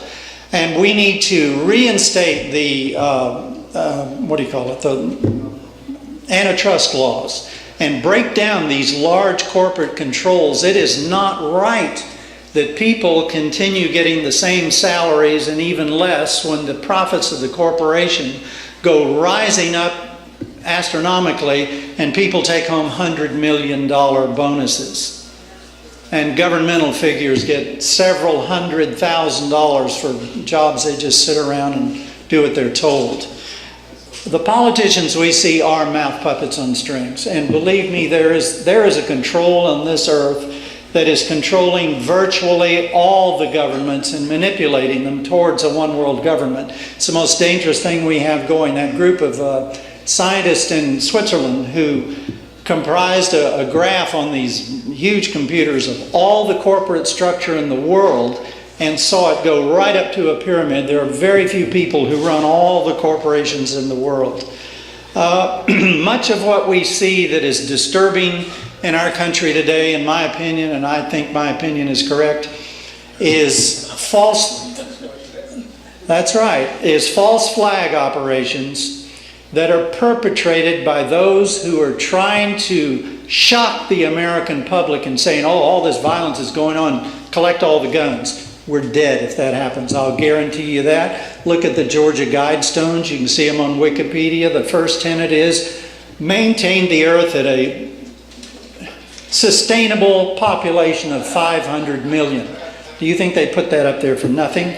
These occultists who run this world must pre-announce, according to their rules, everything. An example of that, Frank Keating was the governor of Oklahoma at the time of the bombing, and several years before that, his brother, Martin Keating, published a book. In it, the subject was the bombing of a federal building by a terrorist group, and the guy in the book was named Tom McVeigh. You tell me that's a coincidence. I tell you I don't believe in coincidences. The Manchurian Candidate film, guess who two of the major actors were in there? Janet Leigh and Lawrence Harvey. Lee, Harvey, blah. These are not coincidences. You can go on YouTube and you can find where about 2 years at least before 9/11 bombing, you would see an actor in a movie look at his watch, it said 9/11, the clock on the wall, 9/11, so forth. We're being manipulated. Let me make one quick more comment. George Wallace made this statement in every one of his political campaigns. Now, I'm opposed to the man. I don't like a lot of his principles, but he was running as an independent, and he said there's not a dime's worth of difference between the Republican and Democratic parties. That, in my opinion, is exactly why he was shot, to shut him up. Say something long enough and loud enough that people will begin to believe it.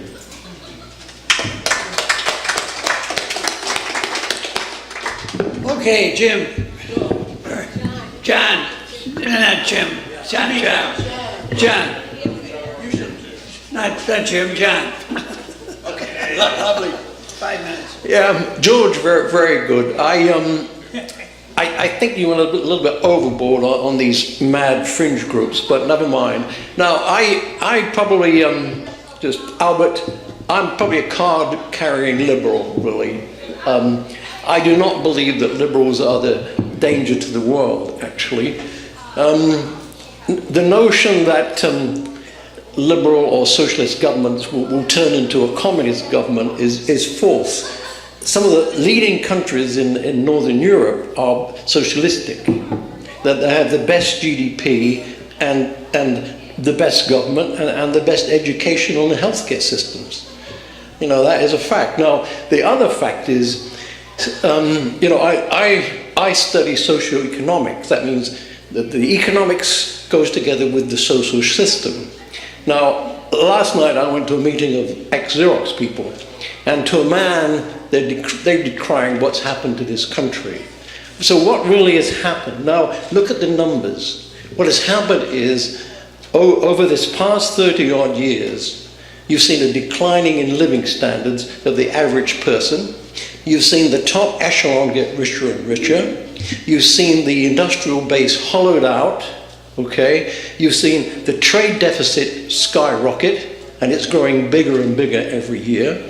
Now, the same thing has happened in England because of laissez-faire economics. That's to say, let's have no rules, deregulation, let things rip. Well, things did go haywire based on this philosophy. You don't need to plan. Everything is going to be perfect if no one is, has any controls. Well, what happens is it's a law of entropy. Things will go into chaos. Okay. Now, civilizations were created to have order in the world, so there must be planning. I mean, that's what I did for a living, plan. Okay. So really, we've had the false flag, and it's been laissez-faire economics. I mean, Thatcher was completely one of my favorite persons, completely deluded. Everything she believed, it was pure ideology based on her dad, who was a small shopkeeper, and he was also a city councillor. Now, she figured that she would privatize everything, you see, and that would produce more entrepreneurs, and they would be just like her dad, socially minded, and so on. It turns out that these wonderful entrepreneurs are not socially minded. They grab everything they can as much as possible and impoverish the rest of the population as much as possible. For example, she privatized everything in England. She privatized the water company. So when I turned the tap on in London, guess who owns the water company? What she privatized? The Communist government of China. Now, that was an unintended consequence of this ludicrous bunch of ideas she had. I mean, the Communist government in China owning the British water company. I mean, the airports owned by Spain. I mean, so on and so forth. But the salient fact is, since this, ultra, neocons came to power in England and in America, we've had huge trade deficits ever since. I mean, it's been a disaster for the country, both our countries. The industry has been hollowed out, and this just is unsustainable.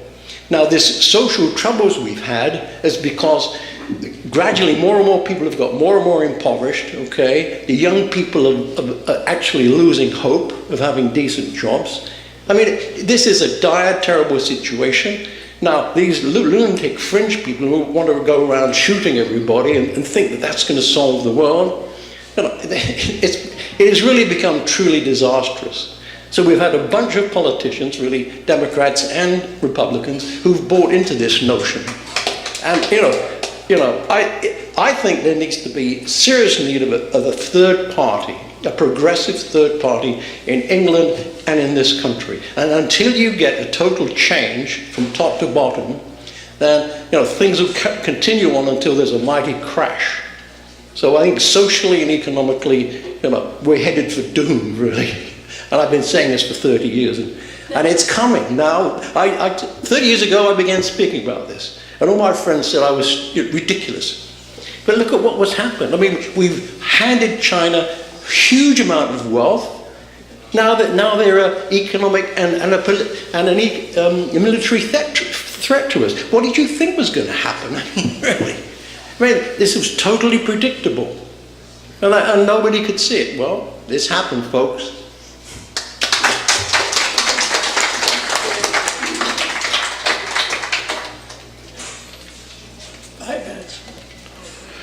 Well, I think one of the most important things in this whole debate is follow the money. So in some sense, I agree with some of what John was saying there. For the record, I am on my property deed. I do intend to collect Social Security. Therefore, I guess that does not qualify me for one of those sovereigns. I think I know the group you're talking about, but there's something called acceptance for value, which is one of those failed legal argument type things that the judges keep ruling against and idiots still participate in. I hardly think that's 200,000 people, though. Would you agree? You don't know. You don't know. Yeah.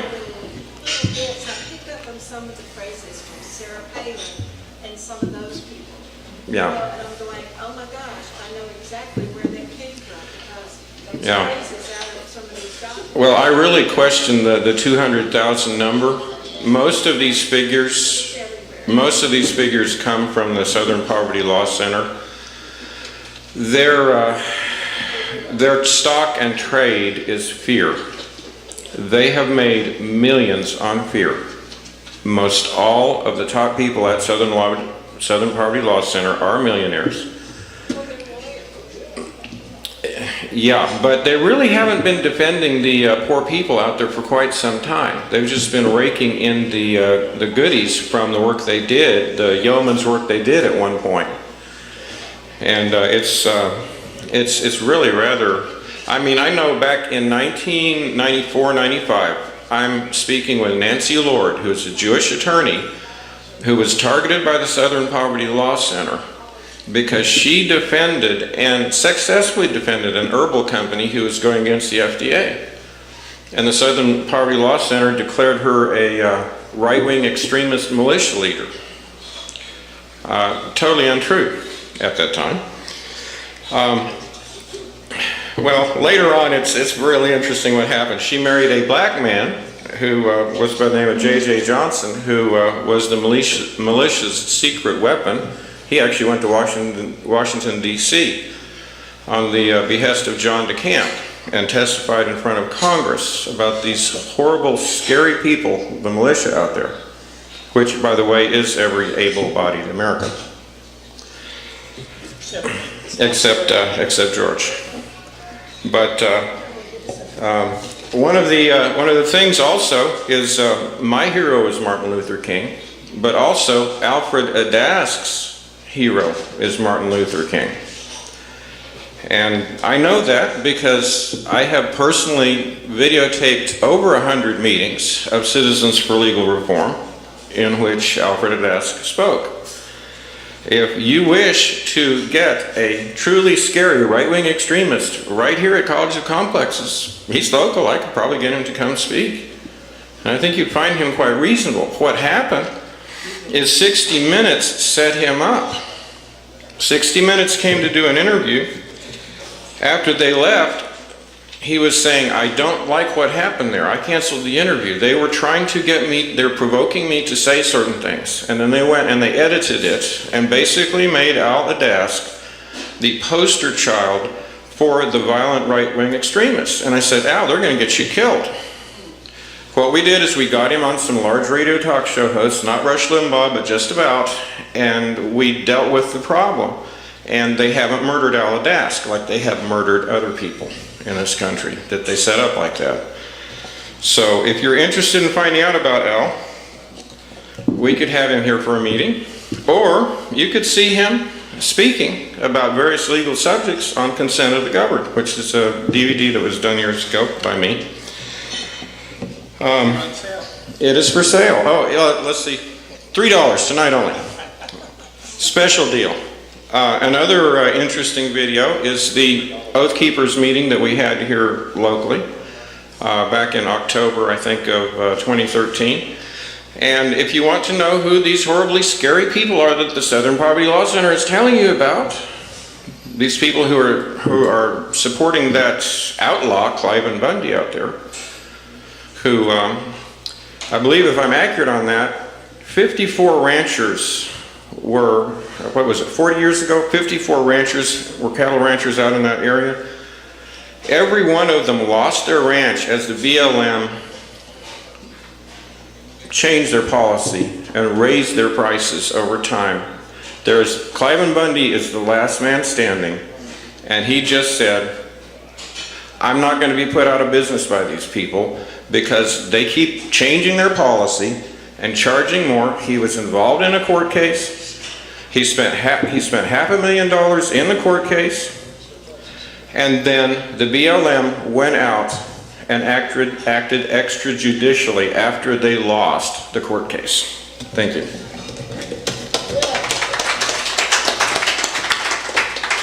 Run up here. We're running out of time, just so you know.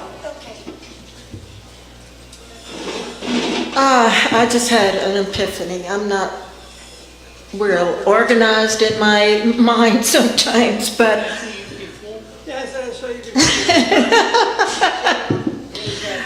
okay, these phrases that and these documents that I worked with for these sovereign people, these are the same phrases that you hear from any Tea Party person, but they really are. They are part of the sovereign group. They really are, because they're all quoting the same phrases repeatedly throughout their little dialogues. That's them, folks, and there's at least 200,000 of those. 200,000 is 200 million. Probably. Is it possible that one group copied the other in that terminology rather than blending with them? Take over here. Let me close this.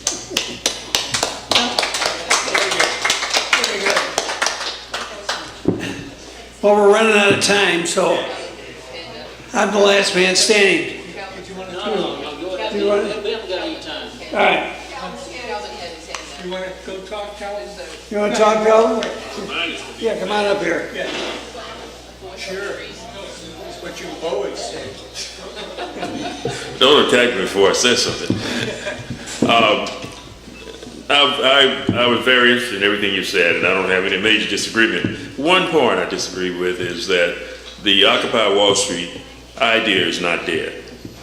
I think the fact that they did not identify themselves with a political party enhanced President Obama's chances of being reelected, because they were able to raise the consciousness of their parents, and the parents went and voted the way they voted. So I think it's still there, and it's not dead at all. We talk about people who are, Clarence Thomas is married to a white woman, and she's a Tea Party person, active. And so you can't draw too many analogies from that. I hope they're in love. But the issues you raise, there are things we need to be conscious of, and we can get information to support any idea we want. And we need to understand that. We need to look at everything, discern it. Actually, I pray that I will be discerning everything I hear, see, and think, because your mind, if you don't control it, will control you. Thank you.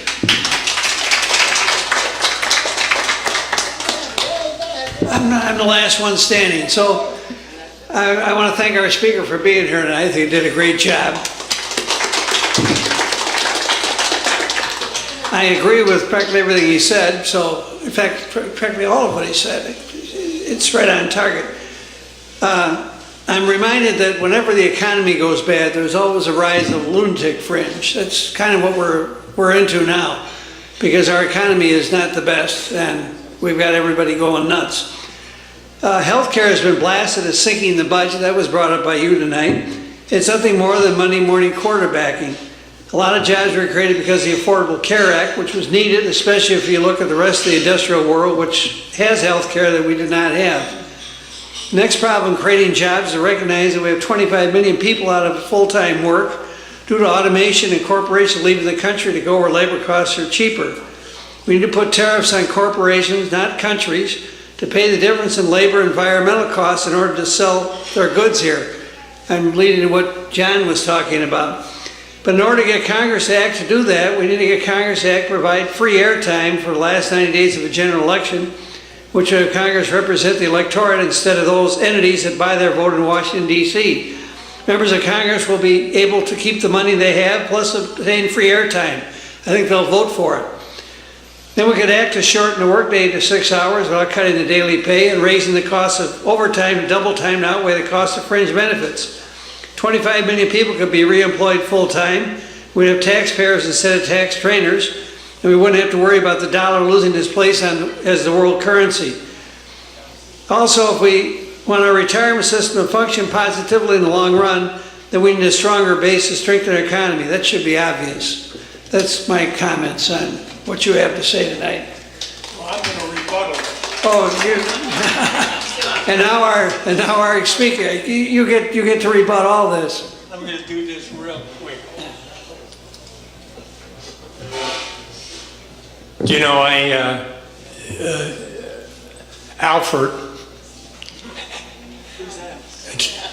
has accused me before of getting too passionate, getting my emotions into it. Well, I personally was looking up, which I couldn't really find a good thing for sociopath. Sociopath is somebody that really doesn't have any emotions. He puts everything on the table and sorts it out in a logical way. And then he kills the people that disagree. No. No, I disagree. And anyway, no, I think that was a good rebuttal. You too, Hank. And it's scary when Hank agrees with me. And Ray, what can I say? You're one of my favorites. And you know, I've had people come in here. In fact, it was Catherine McGovern. He says, I'm amazed, which I'm going to give Tom a compliment on the College of Complexes, because we have a lot of people. We're probably right. We're probably more Democrat than any place else, or liberal. But we have people here that come in with different views. And we do leave without killing one another. And I think that's a good thing. So it is, without a doubt, you know, freedom of speech is a big deal. Right to assembly. My wife told me tonight to wear the Braniff shirt, not the shirt that said unarmed civilian. She didn't come with me tonight, she says, because you glare at people.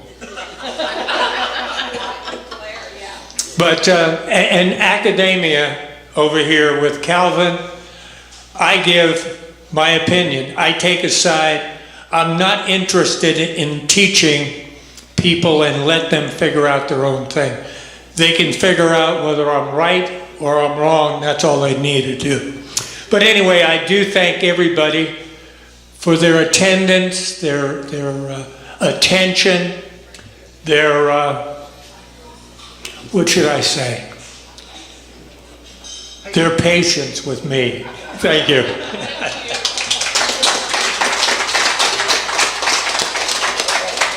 Okay, that does it. Now we're going to retire to Starbucks down the street. Our speaker is welcome. We'll buy him coffee down there. And you're all welcome down there to continue the conversation. So that's it for tonight. Thank you. This is William, your videographer from Two Hats Publishing. I hope you enjoyed this video. If you like it, please leave comments below, or like us, or follow us, and get notices of all our videos. We love it, even when you call. So when visiting the Beck's restaurant, tell them you want your reservation to the next College of Complex class.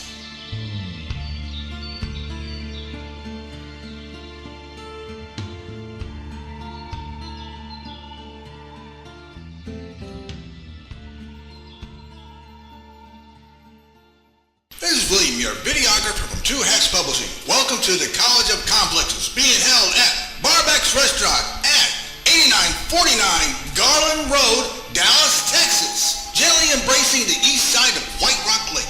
When I entered, I was greeted like coming home to Grandma's house, warm and friendly. When visiting the Beck's Restaurant, tell them you want your reservations for the next College of Complex class.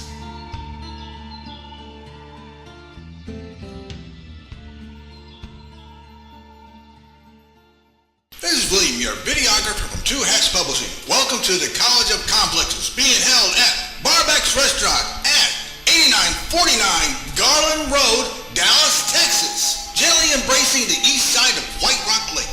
When I entered, I was greeted like coming home to Grandma's house, warm and friendly. When visiting the Beck's Restaurant, tell them you want your reservations for the next College of Complex class.